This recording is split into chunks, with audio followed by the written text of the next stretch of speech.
Everyone, this is Shani Dinani welcoming you to Magnet Brains. और आज की वीडियो में हम डिस्कस करेंगे the brief introduction and what do we actually mean by the topic analogies and spellings. तो हम olympiad का ऑलरेडी सिनोनिम्स एंटोनिम्स का जो मेजर पार्ट है वो डिस्कस कर चुके हैं। बिकॉज देखो सिनोनिम्स एंटोनिम्स की बहुत वाइड लिस्ट है, so you can't just be like हाँ इतने वर्ड्स कर लिए and we are done. So there are so many more words that we need to discuss.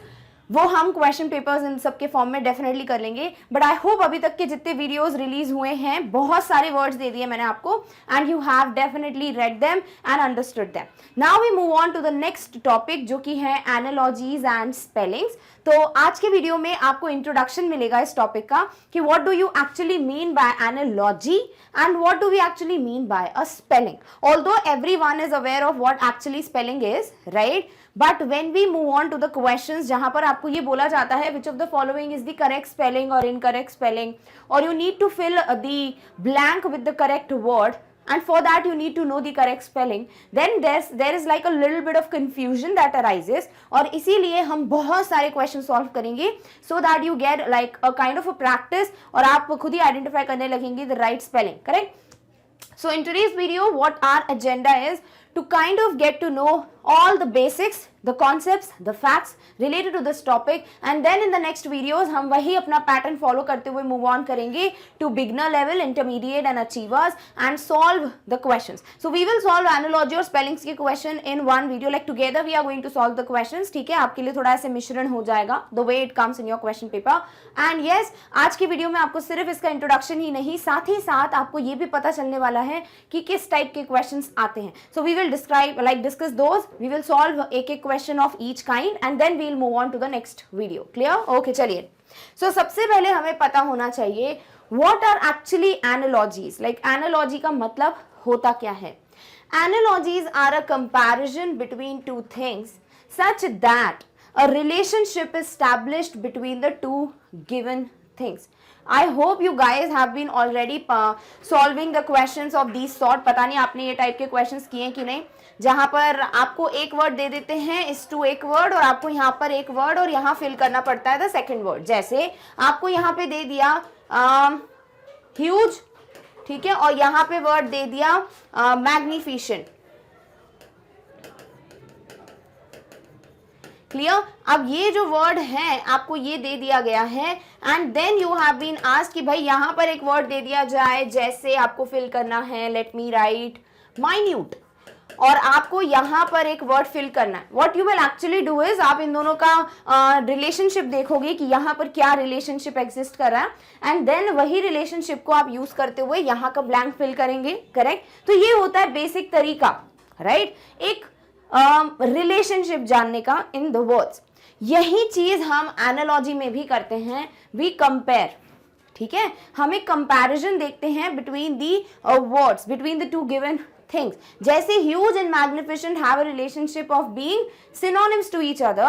Huge also means बहुत बड़ा, magnificent is also like बहुत ज़्यादा बड़ा in the terms of the beauty and stuff, right? Similarly, minute क्या है? बहुत छोटू सा. So we will need a word जो इसी से मिलता जुलता हो. And in options में अगर आपको कोई भी ऐसा word मिलेगा जो छोटे की बात कर रहा है, which is giving the same meaning as the word minute, you will definitely use that word to fill this blank, right? So इस तरीके से you have the relationship identified between these words, and the same thing we do with the analogies to understand the basic comparison that has been made. Clear? An analogy is which compares the relationship between two things or ideas to highlight or explain a point of similarity.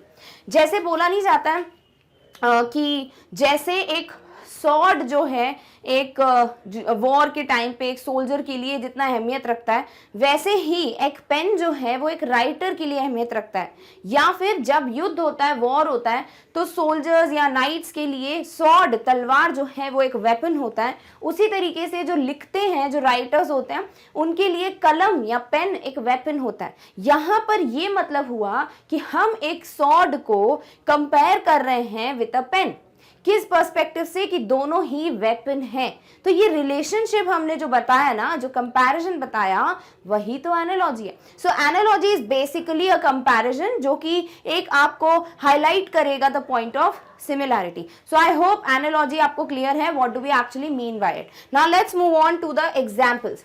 जैसे आपको ना मैं 3 type के examples दूंगी जो कि basics आपको पूछे जाते हैं, the type that is asked in your examination. So we will see like these 2 types are the least asked, और जिसकी सबसे ज्यादा प्रोबेबिलिटी है that you will get to know in the next question, and साथ ही साथ you will get a lot of questions in the further coming videos, right. So यहां पर जो वर्ड दिया है dolphin is to pod, penguin is to colony.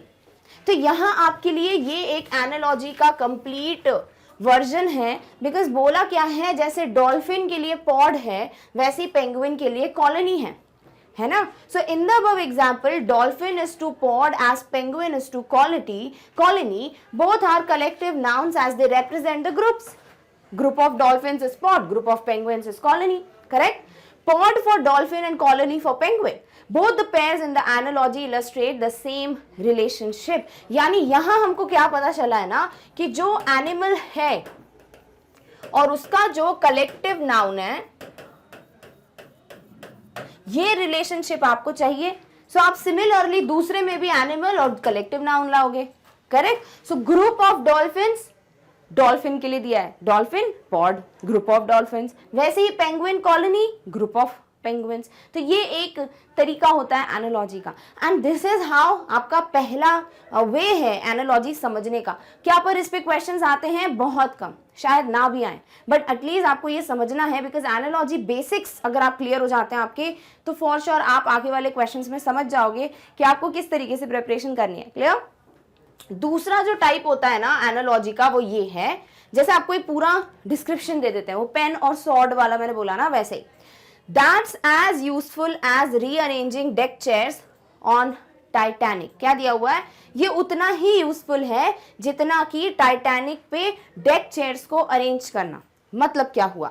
Some task is compared to be useful, that's मतलब कुछ तो कोई task है, but then that task eventually will have no purpose to fulfil.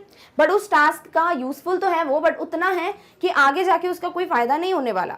Just like how the Titanic had deck chairs and they served its purpose, but in the long run, having or not having those chairs would not have meant much to the people. समझ रहे हो? यानी कभी कभी ऐसी चीजें होती है ना जो उस वक्त के लिए यूजफुल होती हैं, बट उसके बाद आने वाले समय में लॉन्ग रन में उसका कोई मतलब होता ही नहीं है, लाइक इट्स यूजलेस, करेक्ट। वैसे ही टाइटैनिक में जो डेक चेयर्स हैं वो जरूरी थी उस वक्त के लिए, बट बाद में लॉन्ग रन में देखा कि आगे होती वो चेयर्स तो भी फर्क नहीं पड़ता, थी तब भी कोई फर्क नहीं होती तो भी फर्क नहीं पड़ता। तो इस तरीके से यहाँ पर एक कंपैरिजन हो रहा है, यूजफुल है बट फॉर अ मोमेंट, है ना। तो वो चीज उतनी ही फायदेमंद है जितनी मतलब अभी उसका काम है, जैसे कि डेक चेयर्स का होता है टाइटैनिक में, कि पहले थोड़ा लग रहा था यूजफुल बट बाद में वो हो या ना हो एक ही बात है। सो this is the next comparison, this is one more analogy. Done? So 2 analogies clear हो गई आपको। नेक्स्ट जो हम बात कर रहे हैं वो है एक्चुअली जो क्वेश्चन आता है। This is the format of the questions that you expect in your exam. जो आपके ओलंपियाड का पेपर आएगा ना, तब आपको इस टाइप के क्वेश्चंस आते हैं। Now for these kind of questions what you need to know is, what you have to know is, सबसे पहले तो मीनिंग ऑफ द वर्ड्स। अब ये जो मीनिंग है, क्या हम एंटोनिम्स सिनोनिम्स के हेल्प से इतना कुछ समझ नहीं पाए हैं? पहले समझ चुके हैं। तो एंटोनिम्स और सिनोनिम्स बेसिक्स होते हैं और आपको बहुत काम भी आते हैं आगे वाले जो चैप्टर्स या टॉपिक्स होते हैं। सो वही चीज है कि आपको मीनिंग पता होना चाहिए शब्दों का, और मीनिंग जानने के लिए आप अगर एंटोनिम्स सिनोनिम्स का वीडियो देखोगे, आधा तो काम वही बन जाता है। और अभी और हमारी प्रैक्टिस तो चल रही है, लैंग्वेज तो भैया नेवर एंडिंग है, जितना पढ़ोगे उतना कम है, राइट। तो आप जितने वर्ड्स पढ़ सकते हैं पढ़िए, सो दैट आपको यहाँ के भी क्वेश्चन सॉल्व करने में मजा आए। तो vocab is the basic thing where like which is needed for every topic. Clear? Meaning अगर आ गया आपको, then you have to understand what is common. What is common किस टर्म्स में? In terms of meanings again, कि अगर कोई word है तो उन वर्ड्स के बीच में क्या कॉमन है, क्या सिमिलैरिटी है, किन मायनों में, मीनिंग के टर्म्स में, जो मतलब है उसके टर्म्स में। जैसे फॉर एग्जाम्पल आपको यहाँ क्वेश्चन दिया है, tick the word which means differently from the following group of words, command, direct, rule, dictate, petition, impose. ये कुछ शब्द हैं, आपको इन सारे वर्ड्स का मीनिंग पता होना चाहिए, नंबर 1। नंबर 2, इन सारे वर्ड्स में क्या कॉमन है, या जो वर्ड्स एक दूसरे से कॉमन है वो आपको समझने हैं। अब आपको क्या करना है ना, हमेशा what you have to do is, आपको ये जो 4 ऑप्शंस हैं उन्हीं का मीनिंग पहले समझ लेना है, बस। क्लियर हो रहा है? जैसे यहां अगर हम बात करें, आपको डायरेक्ट, पेटिशन, डिक्टेट और कमांड दिया है, यानी आपको इम्पोज नहीं दिया है, तो क्या आप यहां पे दिमाग लगाएं?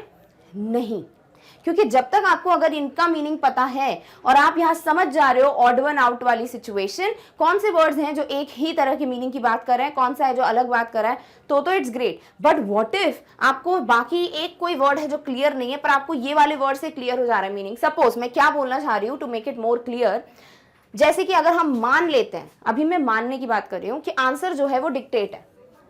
आंसर क्या है? डिक्टेट है। अब आपको डायरेक्ट का मीनिंग पता है, पेटिशन का मीनिंग पता है, कमांड का भी पता है, पर आपको ना डिक्टेट का नहीं पता, पर आपको इम्पोज का मीनिंग पता है। तो क्या इससे मदद मिलेगी? बिल्कुल मिलेगी। क्यों? क्योंकि आप डायरेक्ट, पेटिशन, कमांड, इम्पोज, इन सब मीनिंग से ये समझ पाएंगे कि क्या कोई वर्ड है जो अलग जा रहा है इनसे। अगर ये तीनों ही चारों ही सेम होंगे तो डिक्टेट आंसर है। अगर ये सेम नहीं है, ये 3 भी सेम है और इम्पोज जो है मतलब वो भी आपको लग रहा है कि इससे मिलता जुलता है पेटिशन से, है ना, या फिर डायरेक्ट से थोड़ा थोड़ा मिलता जुलता है, कमांड से थोड़ा थोड़ा मिलता है, तो भी आप क्लियर हो जाएगा आपको कि डिक्टेट ही अलग जा रहा है। सो इस तरीके से आपको ये जो एक्स्ट्रा वर्क दिया होता है ना, वो आपको ये मदद करता है कि क्या पता आप बाकी पूरा रिलेशनशिप समझ जाओ और आपको क्लियर हो जाए कि भाई ये भी सेम जा रहा है कैटेगरी में, तो आंसर वही होगा। डन। सो इस तरीके से आपको क्या पता होना चाहिए भाई? मीनिंग पता होना चाहिए। दूसरी बात, आपको सिमिलैरिटी जांचना आना चाहिए। Are you able to understand what is the odd one between these और what is the similarity between these? कैसे? चलो इसको और क्लियर करते हैं। सबसे पहले हम इन सब वर्ड्स का मीनिंग पढ़ेंगे। कमांड का मीनिंग क्या है? An order. ऑर्डर मतलब अरेंजमेंट वाली बात नहीं बोल रही हूं। एक ऑर्डर मतलब कि आपको क्या करना है, एक तरीके से भाई ये करो वो करो, एक ऑर्डर देना, उसे कमांड कहते हैं। सेकेंड वर्ड है डायरेक्ट करना। डायरेक्ट करना मतलब जैसे डायरेक्शन हम बोलते हैं, किसी को हम डायरेक्शन दे रहे हैं ना, तो डायरेक्ट कर रहे हैं। To tell or order somebody to do something, किसी को ऑर्डर दे रहे हो कि भाई ये करो, चाहो ऐसा करो, आप डायरेक्शन बता रहे हो, है ना। थर्ड है रूल। अब रूल एक वर्ड तो होता है कानून का मीनिंग, एक और वर्ड है an official statement that tells you what you must or must not do in a particular situation or when playing a game. When you are playing a game you have set of rules, right? जब आपके laws वगैरह होते हैं वो भी rules हैं, rules to be followed. तो ये सारी चीजें क्या होती हैं, आपको दे दिया हो जाता है भाई आपको यही फॉलो करना है। Rules are like command only, एक ऑर्डर ही है कि आपको यही करना है, राइट? सो वो हो जाते हैं रूल। थर्ड या फोर्थ वर्ड है डिक्टेट करना। What is dictate? डिक्टेशन सुना है, वैसे dictate to say something aloud so that somebody else can write or type it. या फिर एक और मीनिंग है इसका कि आप किसी को डिक्टेट कर रहे हो, to tell somebody what to do. ठीक है, आप किसी को डायरेक्ट बता रहे हो कि भाई ऐसे ऐसे करते जाओ, तो आप डिक्टेट कर रहे हो। क्लियर? जैसे आप किसी को रेसिपी बता रहे हो कि भाई तुम्हें ये डालना है, फिर नमक स्वाद अनुसार, फिर मिर्ची डालो, फिर ये डालो, तो ये सारी चीजें क्या हो जाती हैं, आप डिक्टेट कर रहे हो। सो अगेन आप कुछ ना कुछ बता रहे हो क्या करना है, राइट? नेक्स्ट है petition. What is a petition? A written document signed by many people that asks a government to do or change something. यहां आप कुछ लिख के देते हैं, पिटिशन फाइल करते हैं, जिसमें आप रिक्वेस्ट कर रहे हो गवर्नमेंट से कि भाई ऐसा ऐसा कर दो। या सपोज आपको लग रहा है कि भाई कोई इनोसेंट है, गिल्टी नहीं है, और आप चाहते हैं कि ऐसा ऐसा हो, या फिर आप कोई रूल में चेंज चाहते हो, तो आप एक पिटिशन फाइल करके रिटर्न भेज दोगे जिसमें ये मेंशन होगा कि आप चाहते हैं कि ऐसा ऐसा हो। ठीक है। नेक्स्ट है impose. What is impose? To ask or expect somebody to do something that may cause extra work or trouble. किसी को कुछ करवाना या किसी से आप ऐसा कुछ एक्सपेक्ट कर रहे हो जिससे हो सकता है कि सामने वाले के लिए वो काम ज्यादा हो जाए या उसके लिए थोड़ा ट्रबल क्रिएट हो जाए। तो यहाँ इम्पोज करना, जैसे आप किसी पे ना एक तरीके से थोप रहे हो कि नहीं करना ही पड़ेगा, तो वो इम्पोज है। यानी ले दे के आप इसमें भी कुछ बता रहे हैं क्या करना है, डायरेक्ट में भी आप डायरेक्शन दे रहे हो what you have to do. Rule also tells what you need to do. Dictate also tells भाई मैं बताता जा रहा हूँ, करते जाओ काम। इम्पोज ऑल्सो आप किसी को बोल रहे हो ऐसा ऐसा करो, but in petition you are asking somebody, एक रिक्वेस्ट कर रहे हो कि प्लीज क्या ऐसा चेंज हो सकता है, क्या कोई चेंज आ सकता है। So you are asking somebody, यहाँ पर आप सीधे बोल रहे हो ये करो। सो यहाँ एक जो रिलेशनशिप है ना बहुत क्लोज है, और वो क्या है, बाकी वर्ड्स में आप किसी को बोल रहे हो ये करना पड़ेगा या ये फॉलो करना पड़ेगा, ये रूल है एक्सेट्रा एक्सेट्रा, बट पेटिशन में आप एक तरीके से रिक्वेस्ट करें कि ऐसा ऐसा अगर हो सकता है तो प्लीज चेंज लाइए। सो इस तरीके से पेटिशन जो वर्ड है ना यही आपका अलग वर्ड है। सो ये जो क्वेश्चन था आपका, let's just move on to the question. कौन सा वर्ड है जो डिफरेंट है फ्रॉम दीज, जिसे हम ऑड वन आउट भी कह सकते हैं कि भाई इनमें से ऑड वन आउट बताओ। यही क्वेश्चंस हैं जो आपके एनालॉजी में पूछते हैं, यानी आपको एनालॉजी, कंपैरिजन या सिमिलैरिटी है वो ध्यान में रखते हुए इसमें जो भी वर्ड अलग जा रहा है उसको बस टिक करना है। सो यही चीज यहाँ पर हुई ऑड वन आउट के लिए। आपका जो आंसर ऑड वन आउट है वो ऑप्शन नंबर बी पेटिशन हो जाएगा। सो दिस फंडा of odd one out, if you understand the basic meaning of analogy and if you actually know the meaning of all the words that have been given in the question, you really know what the answer is. So just understand what is just going alag, different, and you get your answer. So answer क्या हो जाता है, सीधे सीधे option number B. और यही एक format है जो क्वेश्चन में आता है पेपर में, और हम ऐसे बहुत से क्वेश्चंस नेक्स्ट वीडियो से स्टार्ट कर देंगे। क्लियर? ओके, नेक्स्ट आ जाते हैं दूसरा पार्ट जो है analogies we are done. Now we are left with spellings. What do we actually mean by it? Spelling is the way in which one spells a word. आप कैसे बताओगे, जैसे कि अगर I have to spell my spelling like my name, तो मैं क्या बोलूंगी भाई, CHANDNI, this is the spelling, कैसे स्पेल करना है, right? It is the process or an activity of writing or naming the letters of a word. It is a kind of a process जिसमें आप या तो बता रहे हो या फिर लिख रहे हो the words, the spelling. It is really important to correctly spell the word so as to make your writing effective. बहुत ज़रूरी है कि आप हमेशा शब्दों को सही तरीके से स्पेल करें, अदरवाइज हो सकता है कि आपका अगर स्पेलिंग दूसरा आपने लिख दिया वर्ड का और वैसा वर्ड कोई और एग्जिस्ट करता है जिसका मीनिंग बिल्कुल अलग है जैसा आप चाह रहे हो, तो क्या होगा, आपकी राइटिंग इफेक्टिव नहीं रहेगी। So if you really want to make your writing effective, आपको स्पेल करना, करेक्टली स्पेल करना बहुत जरूरी है। और वही आपके एग्जाम में चेक किया जाता है कि क्या आपको स्पेलिंग्स पता है वर्ड्स की, तभी तो आपका इंग्लिश का नॉलेज चेक होगा। Clear? The words used should be expressive and should be able to describe your thought of expression. So अगर spelling सही हुई तो that word is going to express what you are thinking, what is your emotion at that moment, what you actually want to express. Correct? तो आपका अगर real expression देना है कि भाई what you are actually thinking, तो word का spelling सही होना चाहिए कि नहीं? बिल्कुल होना चाहिए। That is how आपको spelling का importance पता होना चाहिए, and why it is asked in exams, वो भी मैंने clear कर दिया। There are many words that are confused while we speak and while we write. Yes, there are so many words जो एक जैसे साउंड करते हैं बट उनकी स्पेलिंग अलग होती है ना? आप क्या बोलना चाह रहे हो? जैसे अगर हम बात करें एक्सेप्ट, एक्सपेक्ट और एक्सेप्ट, समझ रहे हो?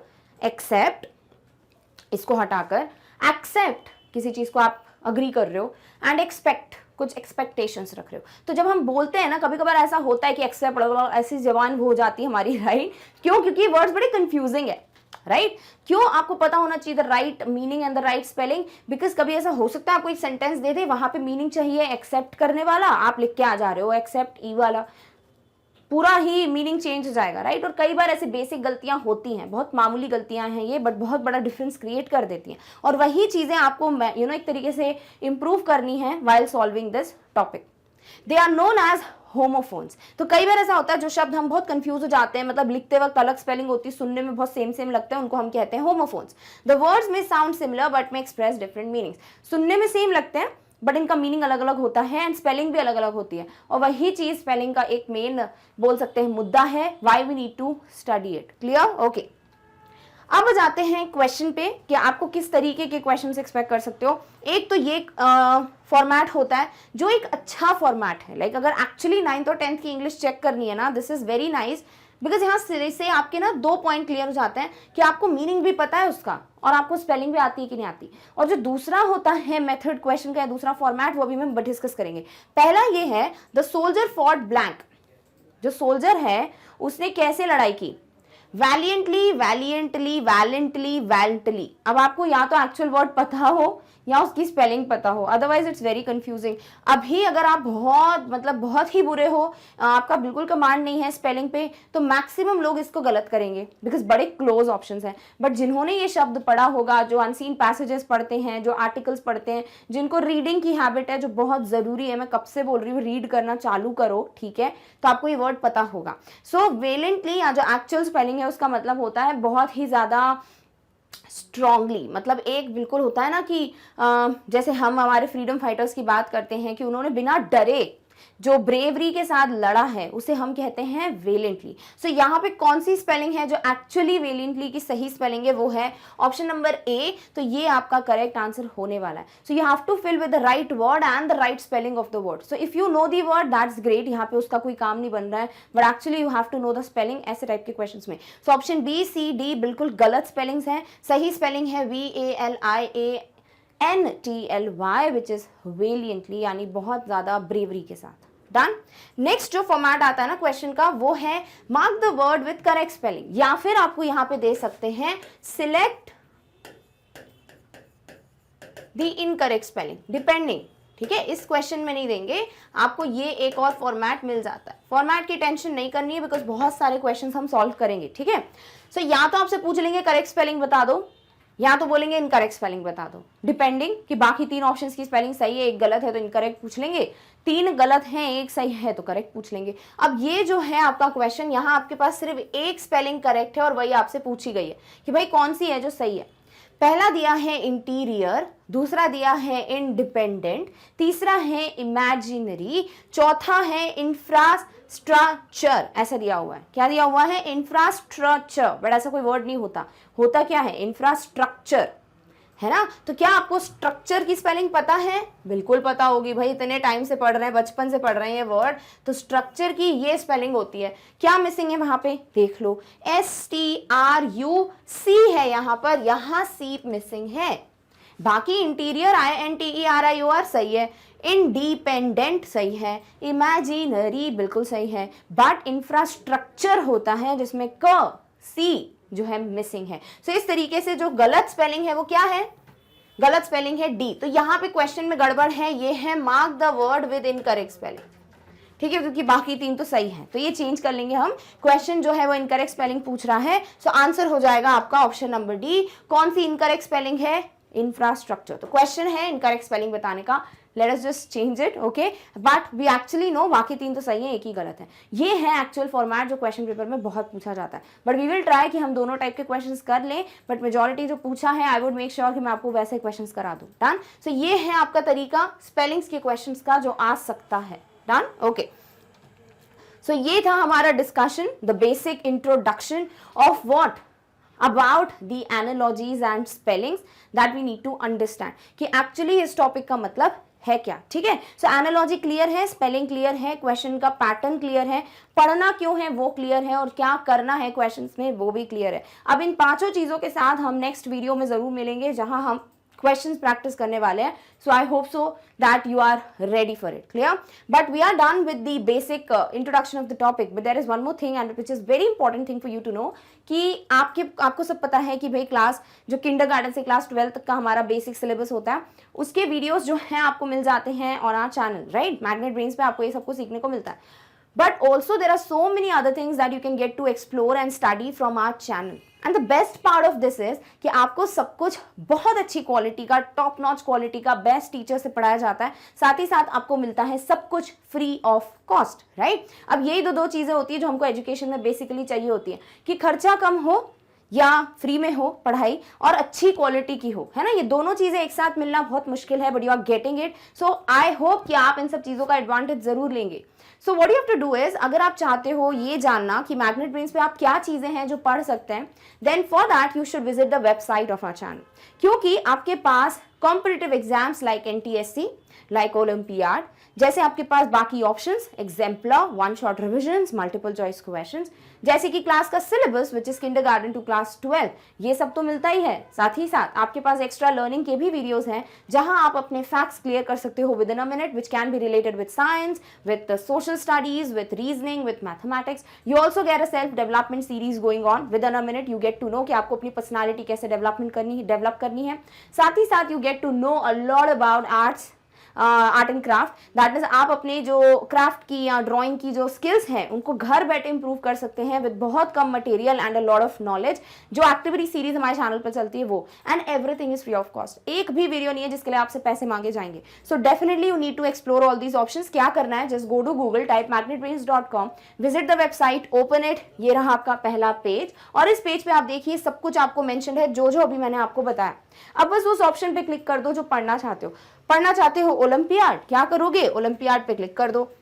आ जाएंगे आपके पास सब्जेक्ट्स कि आपके पास 9th स्टैंडर्ड 10th स्टैंडर्ड के लिए इंग्लिश ओलंपियाड और आपके पास 9th और 10th स्टैंडर्ड के लिए मैथमेटिक्स ओलंपियाड्स के वीडियो अवेलेबल हैं। बस क्लिक करो and you will get the topics. Suppose आपको पढ़ना है 9th का आईईओ, क्या करोगे, क्लिक करो, आपके पास जितने भी टॉपिक्स हैं वो 9th के आईईओ यानी इंग्लिश ओलंपियाड से रिलेटेड आ जाएंगे। क्लिक ऑन द टॉपिक जिसका भी वीडियो देखना चाहते हो। सपोज आपने कोई वीडियो के लिए किसी एक टॉपिक पे क्लिक किया तो आपके पास उसका जो वीडियो एक्सप्लेनेशन है वो बिगिन हो जाएगा। ये इतना आसान है। You get the topic, study from it, make notes, and once you are done with this और आपको लगता है मुझे अब नेक्स्ट टॉपिक की तैयारी करनी है, बिल्कुल टाइम वेस्ट नहीं करना है, जोरों शोरों से मुझे प्रैक्टिस करनी है, click on the cross icon, get the topics, click on the topic, gate the video. If you feel मुझे अब और भी कोई सब्जेक्ट या टॉपिक एक्सप्लोर करना है, कोई बात नहीं, बस बैक बटन पे क्लिक करो, सेम स्टेप्स फॉलो करो, get the video. So this is how easy it is and it is very important for you because you are getting everything that you can just get like for lakhs in rupees or for thousands of rupees and you are getting so much free of cost. तो हम बिल्कुल चाहते हैं कि आप सबका भला हो, ठीक है। You should get the advantage of all these videos,